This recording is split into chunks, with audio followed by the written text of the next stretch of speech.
আমাদের দেশে কেউ মারা গেলে 40 বা জমাত খাওয়ানো হয়, এটা জায়েজ আছে কিনা? ভাইরা আমার, বাংলাদেশের সবচেয়ে শক্তিশালী বেদাত হলো এই বেদাত। এর চেয়ে বড় শক্তিশালী বেদাত এদেশে আর নাই। এই ঠিক ঠিক বলা মানুষ বহু লোক আছে জমাত খায় বেড়ায়। এই বরগুনার আমাদের অফিসে কিছু স্টাফ আছে, বরগুনার 2-3 জন আমার পরিচিত। তো এরা, আমি শুনছি যে তাদের একটা গ্রুপ খুলছে, তারা ফেসবুকে না যেন হোয়াটসঅ্যাপে গ্রুপ খুলছে, জমাত খাওয়ার গ্রুপ। কোথায় কখন কে মরে, কোথায় কার মরার খাওয়ান হয়, ওই গ্রুপে জানাই দিলে সবাই দলে দলে সেখানে চলে যায়। এটা তারা এক এক ইউনিয়নের এক একজন মিলে এটা করছে, যাতে কোনো ইউনিয়নের জমাত যাতে মিস না হয়। তো ভাই, এটা হলো সবচেয়ে শক্তিশালী বিদআত। কেন? আমি একটা কথা প্রায় বলি, আপনি গুগলে গিয়ে, সবার হাতে হাতে এখন আজকাল মোবাইল আছে, স্মার্টফোন আছে, গুগলে গিয়া শ্রাদ্ধ লিখে সার্চ দিবেন, তালিবেশ্বর রফালা আকার দয়ের পিঠে বড় ধ, শ্রাদ্ধ। শ্রাদ্ধ লিখে যদি আপনি সার্চ দেন, আপনি দেখবেন সার্চের যে রেজাল্ট আসবে আপনার চোখ খুলে দিবে। কি? হিন্দুদের মধ্যে একটা ধারণা আছে, সেটা হলো যদি কোনো মানুষ মারা যায়, তার মৃত্যুর পর এলাকাবাসী আত্মীয় স্বজন সবাইকে দাওয়াত দিয়ে না খাওয়ানো হলে ওই লোক স্বর্গে সোনা দানা পায়, খাওন পায় না, সে না খায় কষ্ট করে। এই জন্য ওই লোকের জন্য যে খানা দানার আয়োজন করে, ওই অনুষ্ঠানের নাম হলো শ্রাদ্ধ। ওইটার নাম কি ভাই? শ্রাদ্ধ। গুগল করে দেখেন, পেয়ে যাবেন হাতের কাছে। আমাদের সাবকন্টিনেন্টে যেহেতু হিন্দু ভাইদের সাথে আমাদের সামাজিক সহাবস্থান আছে, তারা তাদের ধর্ম পালন করেন। আমি তাওহীদবাদী, আমি ইমানদার, সেই জায়গা থেকে আমি শিরকে, আল্লাহর নিকট সবচেয়ে অপরাধ মনে করতে বাঁচার চেষ্টা করি।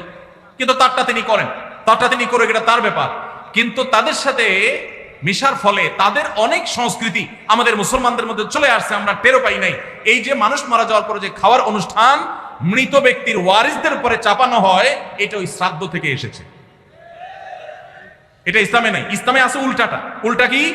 একটা মানুষ মারা গেছেন, নবী সাল্লাল্লাহু আলাইহি সাল্লাম বলেছেন অমুক মারা গেছেন, তার পরিবারের লোকদের জন্য তোমরা খাবারের ব্যবস্থা করো। কেন? কারণ তাদের রান্না করার মতো মানসিক অবস্থা নাই। আমরাও সেটা করি, অবশ্য আপনারাও করেন।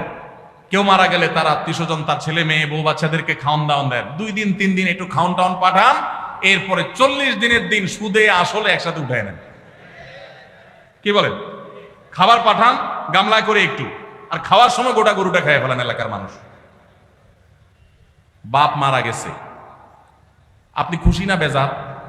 খুশি না বেজার? আপনার মা মারা গেছে, আপনি খুশি না বেজার? যদি বেজার হন, খাওয়ানোর যত অপশন আছে, খাওয়ানোর যত উপলক্ষ আছে মানুষ খাওয়ানো, এটা খুশি হয়ে না বেজার হইয়া? যেমন মানুষ বিয়ে করছে, খুশির চোটে অলিমা খাওয়ায়, এটা সুন্নাত। কারোর বাচ্চা হয়েছে, খুশি, এই জন্য সে আকিকা খাওয়ায়। কারোর ছেলেটা পাস করছে, সে খুশি হয়েছে, এই জন্য সে আটার দলা খাওয়ায়, মিষ্টি খাওয়ায়। কিন্তু আপনার বাবা মারা গেছে, আপনার তো মনের কষ্ট। আপনি যেভাবে জিয়াফত দিচ্ছেন, আপনি যেভাবে মেজবানি খাওয়াচ্ছেন, এটা দেখে তো মনে হচ্ছে আপনি অনেক খুশি যে বাপটা চলে গেছে, এখন জমি জমার ভাগযোগগুলো আমরা পাবো। এই উসিলা সবাই খাওয়াই। আল্লাহ আমাদেরকে হেদায়েত দান করুন। শক্তভাবে এই বেদাত আমাদের সমাজ থেকে দূর করতে হবে ইনশাআল্লাহ। আমাদের সচেতন হতে হবে। আপনার বাবা মা মারা গেছেন, ওনাদের জন্য আপনি কি করবেন? দোয়া করবেন, ইস্তেগফার করবেন, চোখের পানি ফেলবেন, দান সাদাকা করবেন। মাদ্রাসায় এতিম গরিব ছাত্ররা আছে, একবেলা খাবার টাকা দিয়ে দেন।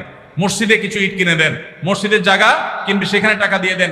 একজন গরিব মানুষকে কিছু টাকা দিয়ে দেন। মুর্দার তরফ থেকে সাদাকা করলে তার সব মুর্দা পায়, সেটা আপনি করেন। কিন্তু এই যে অন্য ধর্মের মানুষদের মতো করে খাবারের অনুষ্ঠান যেটা করছেন, এটা সুন্নাহর খেলাফ। সুন্নাহ হলো মৃত ব্যক্তির পরিবারকে খাওয়ানো, তাদের কাছ থেকে খাওয়াটা সুন্নাহ নয়। আল্লাহ আমাদেরকে বুঝার তৌফিক দান করুন।